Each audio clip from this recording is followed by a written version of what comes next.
Baik, perkenalkan nama saya Novi Putrensari. Saya akan menjelaskan materi yang kedua, yaitu unsur-unsur pembelajaran kooperatif. Di sini menurut Stahl pada tahun 1994 menyajikan unsur-unsur dasar atau konseptual yang harus diperhatikan guru dalam melaksanakan model pembelajaran kooperatif. Yang pertama, kejelasan rumusan tujuan pembelajaran. Pada bagian ini, guru hendaknya telah merumuskan tujuan pembelajarannya dengan jelas dan spesifik. Perumusan tujuan ini penting karena menyangkut apa yang diinginkan oleh guru dapat dilakukan oleh siswa dalam kegiatan belajarnya. Perumusan tujuan ini harus disesuaikan dengan tujuan pembelajaran dan tujuan kurikulum. Yang kedua, penerimaan yang menyeluruh oleh siswa tentang tujuan belajar. Guru mengondisikan siswa untuk mengetahui dan menerima kenyataan bahwa setiap orang dalam kelompoknya menerima dirinya untuk bekerja sama dalam mempelajari seperangkat pengetahuan dan keterampilan yang telah ditetapkan untuk dipelajari. Jadi di sini guru telah menentukan kelompok dan setiap anggota kelompok harus menerima kelompok yang telah ditentukan tanpa adanya pilih-pilih kelompok. Selanjutnya, ketergantungan yang bersifat positif. Guru harus merancang struktur kelompok dan tugas-tugas kelompok yang memungkinkan setiap siswa untuk belajar dan mengevaluasi dirinya dan teman kelompoknya dalam penguasaan dan kemampuan memahami materi pelajaran. Kondisi belajar ini memungkinkan siswa untuk merasa tergantung secara positif pada anggota kelompok lainnya dalam mempelajari dan menyelesaikan tugas-tugas yang diberikan guru. Selanjutnya yang keempat, keterbukaan dalam interaksi belajar. Di sini siswa bersifat terbuka. Sikap terbuka akan membantu menumbuhkan ketergantungan yang positif dan untuk memperoleh keberhasilan dalam belajar. Contoh sikap saling terbuka adalah saling memberi dan menerima masukan, ide, saran, dan kritik dari temannya secara positif dan terbuka. Yang kelima, tanggung jawab individu. Belajar akan lebih tercapai secara lebih baik bila mana dilakukan bersama-sama. Untuk itu, keberhasilan belajar dalam model belajar kooperatif ini dipengaruhi oleh kemampuan individu siswa dalam memberi dan menerima apa yang telah dipelajari dengan siswa yang lainnya. Di sini siswa mempunyai dua tanggung jawab, yaitu mengerjakan dan memahami tugas atau materi bagi keberhasilan dirinya dan juga bagi keberhasilan anggota kelompoknya, sesuai dengan tujuan pembelajaran yang telah ditetapkan. Yang keenam, heterogenitas kelompok. Keanggotaan kelompok belajar siswa harus bersifat heterogen atau beraneka ragam, sehingga interaksi kerjasama yang terjadi merupakan akumulasi dari berbagai karakteristik siswa yang berbeda, sehingga siswa akan tumbuh dan berkembang nilai, sikap, moral, dan perilaku siswa. Yang ketujuh, sikap dan perilaku sosial yang positif. Dalam hal ini, guru harus membantu siswa menjelaskan bagaimana sikap dan perilaku yang baik dalam bekerja sama yang bisa digunakan oleh siswa dalam kelompok belajarnya.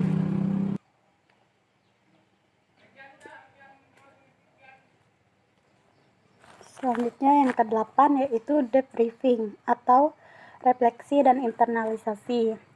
Pada kelompok belajar, menyelesaikan tugas dan pekerjaannya, perlu dilakukan hal-hal yang menjadi perhatian guru, yaitu evaluasi terhadap penampilan dan hasil kerja siswa dalam kelompok belajarnya, sikap dan perilaku siswa selama pembelajaran, sistem tutorial dan kerjasama dalam belajar di antara anggota kelompoknya, antusiasme dan refleksi diri anggota kelompok untuk meningkatkan produktivitas kerja pada pembelajaran selanjutnya. Untuk itu, guru harus mengevaluasi dan memberikan berbagai masukan terhadap hasil pekerjaan siswa dan aktivitas mereka selama kelompok belajar tersebut bekerja. Dalam hal ini, guru harus memberikan kesempatan kepada siswa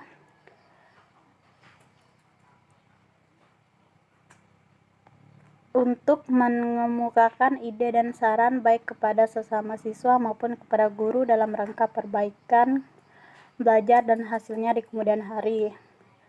Selanjutnya, unsur yang terakhir adalah kepuasaan dalam belajar. Setiap siswa dan kelompok belajar harus memperoleh waktu yang cukup untuk belajar dalam mengembangkan pengetahuan dan kemampuan keterampilannya juga. Bila siswa tidak memperoleh waktu yang cukup dalam belajar, maka keuntungan akademis dari penggunaan model kooperatif akan sangat terbatas, sehingga perolehan belajar siswa juga sangat terbatas.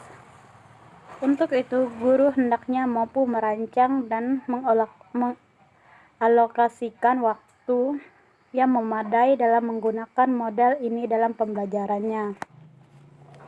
Selanjutnya, menurut Lie, ada 3 hal yang perlu diperhatikan dalam model pembelajaran kooperatif. Yang pertama, pembentukan kelompok. Pada saat pembentukan kelompok, guru membuat kelompok yang heterogen. Heterogen yaitu beraneka ragam. Pembentukan kelompok dibentuk dengan memperhatikan kemampuan akademis. Pada umumnya, masing-masing kelompok beranggotakan 4 orang yang terdiri atas 1 orang yang memiliki kemampuan tinggi, 2 orang yang berkemampuan sedang, dan 1 orang yang berkemampuan rendah. Yang kedua, pemberian motivasi kepada kelompok. Agar kelompok bisa bekerja secara efektif dalam proses pembelajaran kooperatif ini, maka masing-masing kelompok perlu memiliki semangat kelompok. Pemberian semangat ini sangat penting agar kelompok dapat bekerja lebih baik lagi.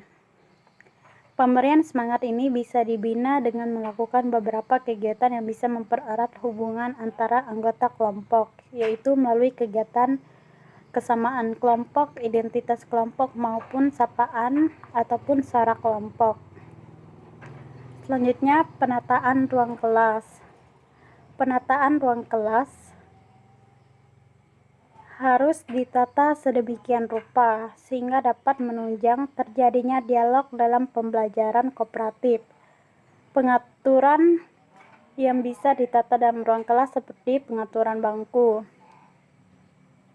Pengaturan bangku dapat memainkan peranan penting dalam kegiatan belajar model kooperatif ini, sehingga semua siswa bisa melihat guru atau papan tulis dengan jelas.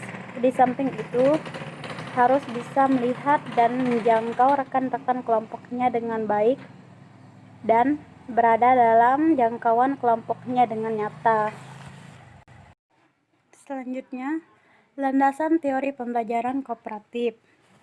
Yang pertama, menurut John Dewey, menetapkan sebuah konsep pendidikan yang menyatakan bahwa kelas seharusnya dijadikan sebagai cermin masyarakat yang lebih besar dan berfungsi sebagai laboratorium untuk belajar tentang kehidupan nyata. Dewey mengharuskan guru menciptakan di dalam lingkungan belajarnya suatu sistem sosial yang bercirikan dengan prosedur demokratis dan proses ilmiah. Yang kedua, menurut Gordon Allport, seorang sosiolog yang memberi komentar bahwa hukum saja tidak akan mengurangi kecurigaan antara kelompok dan mendatangkan penerimaan serta pemahaman yang lebih baik.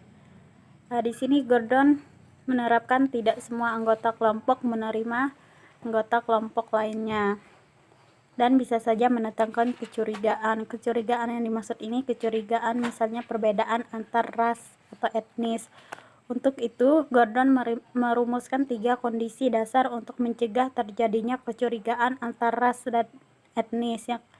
Yang pertama, kontak langsung antar etnik. Yang kedua, sama-sama berperan serta di dalam kondisi status yang sama antara anggota dan berbagai kelompok dalam suatu setting tertentu. Dan yang ketiga, setting secara resmi mendapat persetujuan kerjasama antar etnik. Landasan yang ketiga yaitu landasan teori konstruktivistik, aliran dalam filsafat yang dikemukakan oleh Giambattista Pico dari Italia, Ia menyadari bahwa manusia dikaruniai kemampuan untuk mengkonstruk atau membangun pengetahuannya setelah ia berinteraksi dengan lingkungannya, yaitu alam. Nah, di sini juga ada pendapat beberapa ahli dalam teori konstruktivistik. Yang pertama menurut Ginting. Teori konstruktivisme memandang bahwa setiap individu memiliki kemampuan untuk mengkonstruksi sendiri pengetahuannya dengan jalan berinteraksi secara terus-menerus dengan lingkungannya.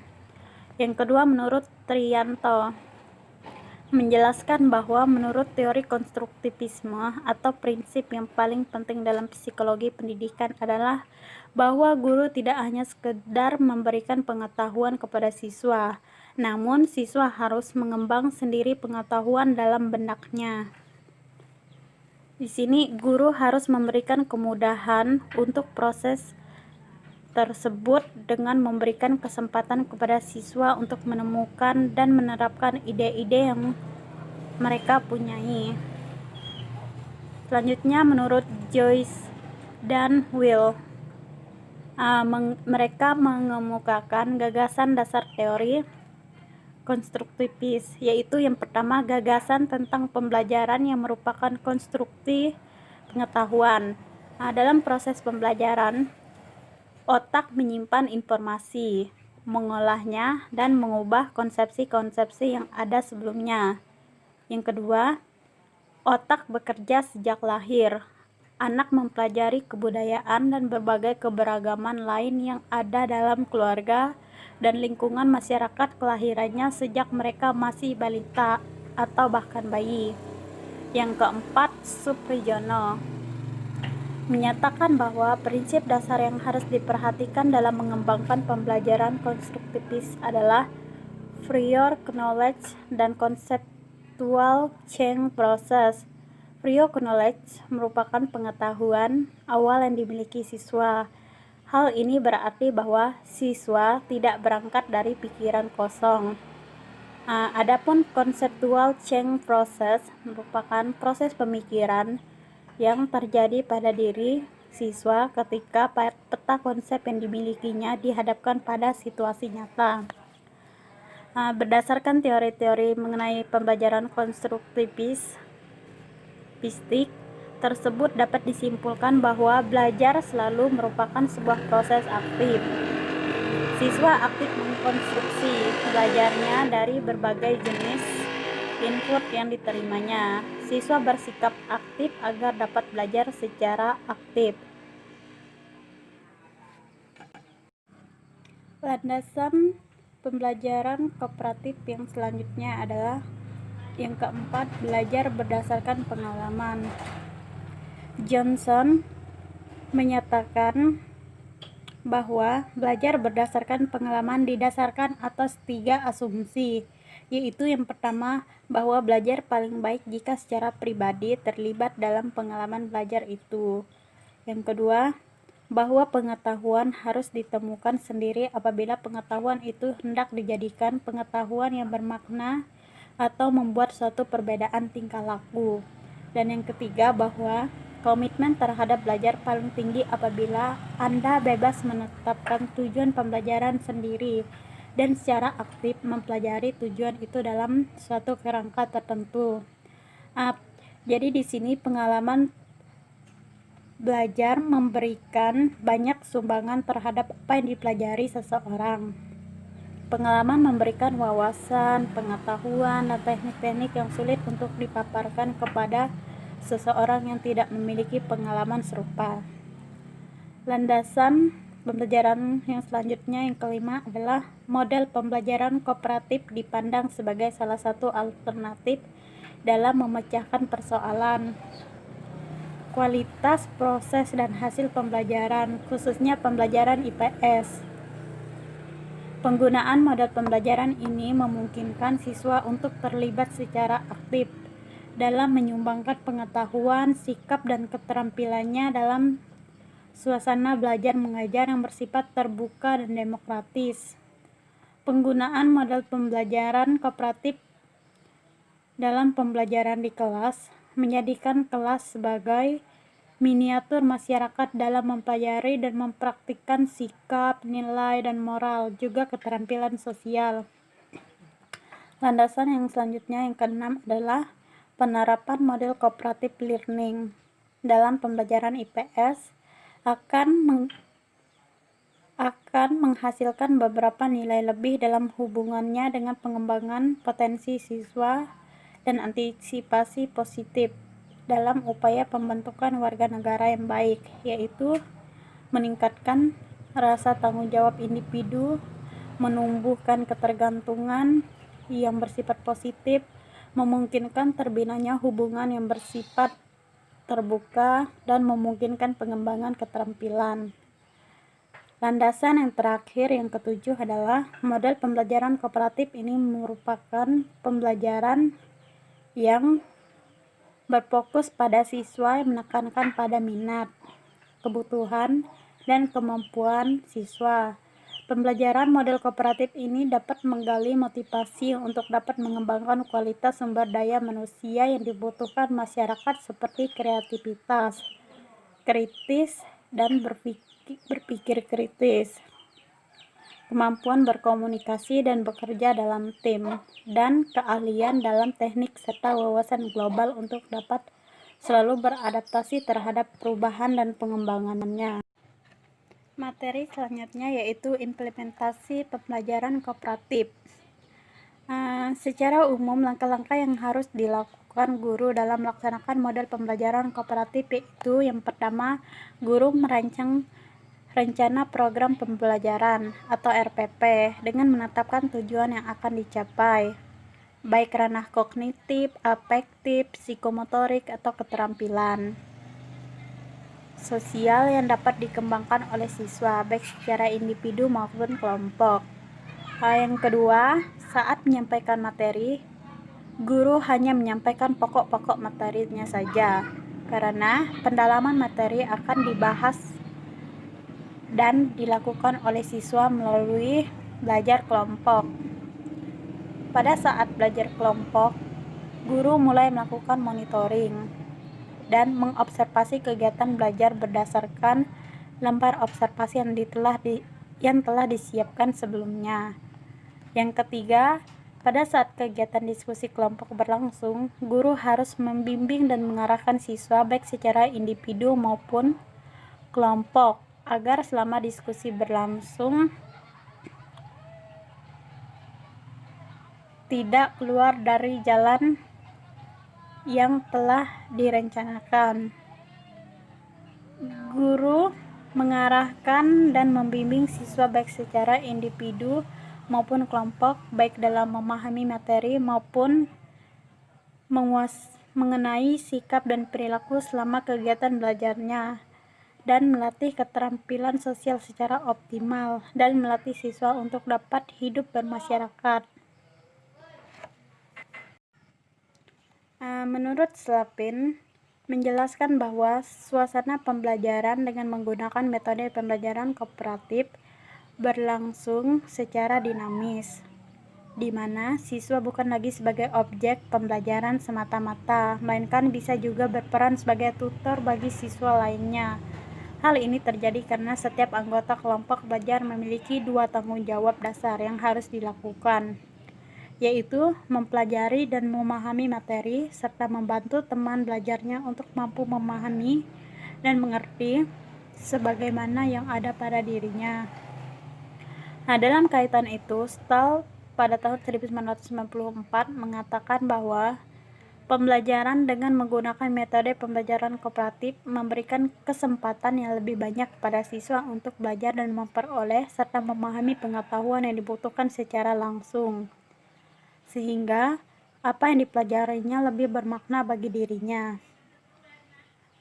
Langkah yang keempat adalah guru bertindak sebagai moderator ketika masing-masing kelompok mempresentasikan hasil kerjanya dalam diskusi kelas. Hal ini dimaksudkan untuk mengarahkan dan mengoreksi pengertian dan pemahaman siswa terhadap materi atau hasil kerja yang telah ditampilkannya.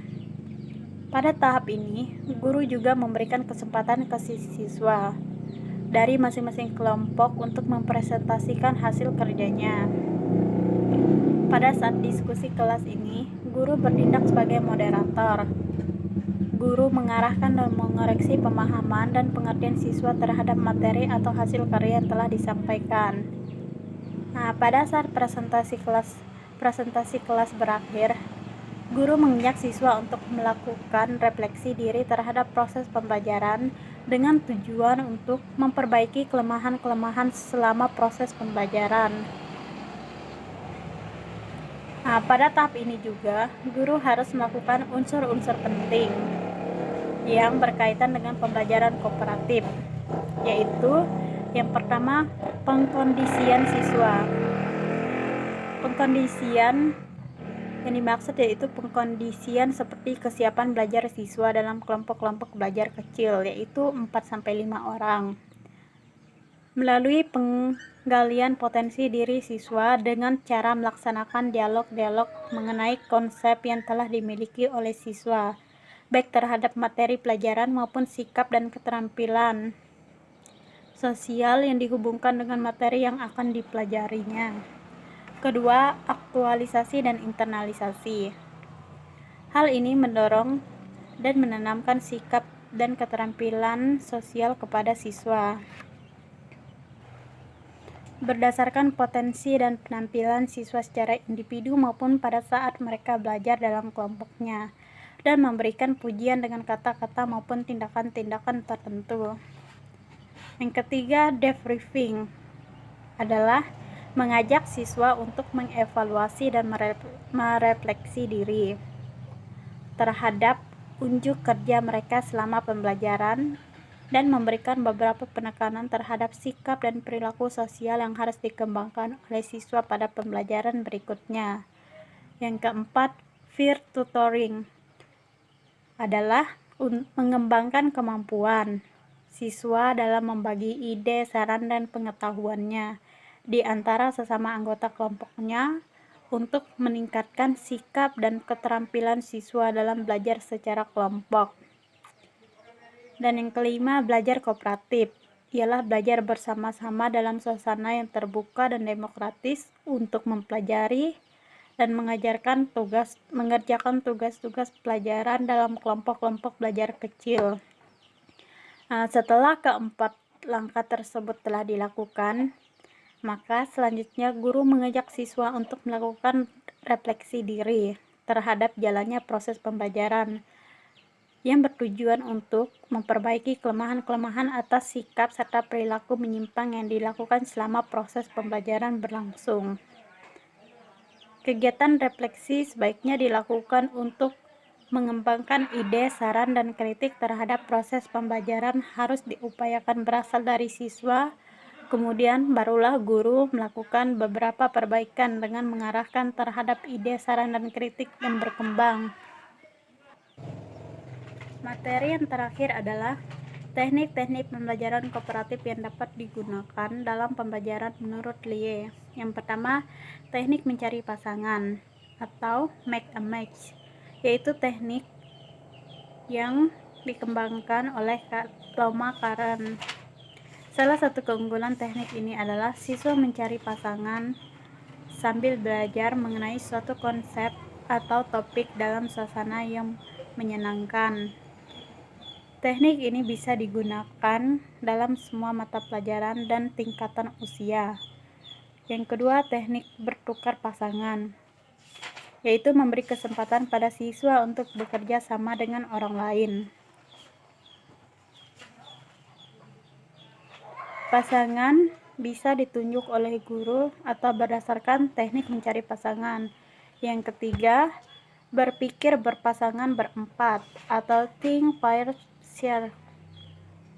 Teknik ini memberi siswa kesempatan kepada siswa untuk bekerja sendiri serta bekerja sama, yaitu memberi siswa kesempatan untuk bekerja sama dengan orang lain. Keunggulan dari teknik ini adalah optimalisasi partisipasi siswa, yaitu memberi kesempatan 8 kali lebih banyak kepada setiap siswa untuk dikenali dan menunjukkan partisipasi kepada orang lain. Teknik yang selanjutnya yang keempat yaitu berkirim salam dan soal. Teknik ini memberi kesempatan kepada siswa untuk melatih pengetahuan dan keterampilan mereka. Siswa membuat pertanyaan sendiri dan mengirim dan menjawab pertanyaan yang dibuat oleh teman sekelasnya. Yang kelima, kepala bernomor atau number head.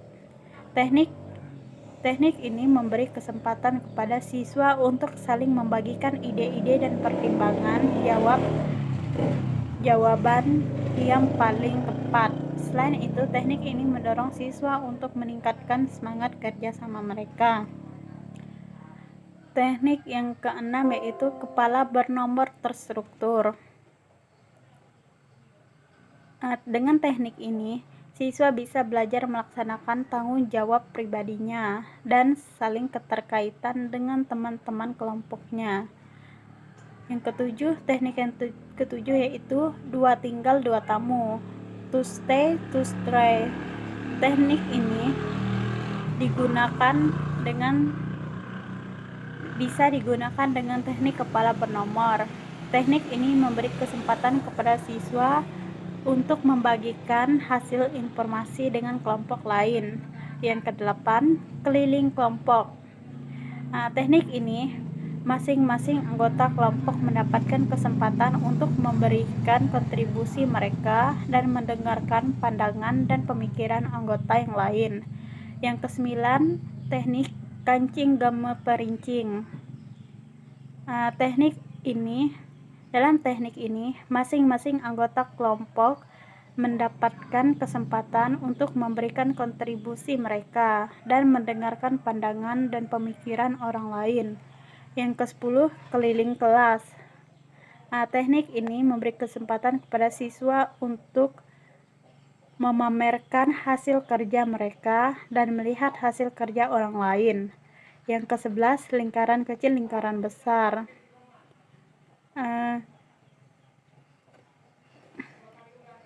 Teknik ini memberikan kesempatan kepada siswa agar saling berbagi informasi pada saat yang bersamaan. Yang teknik yang terakhir yaitu tari bambu.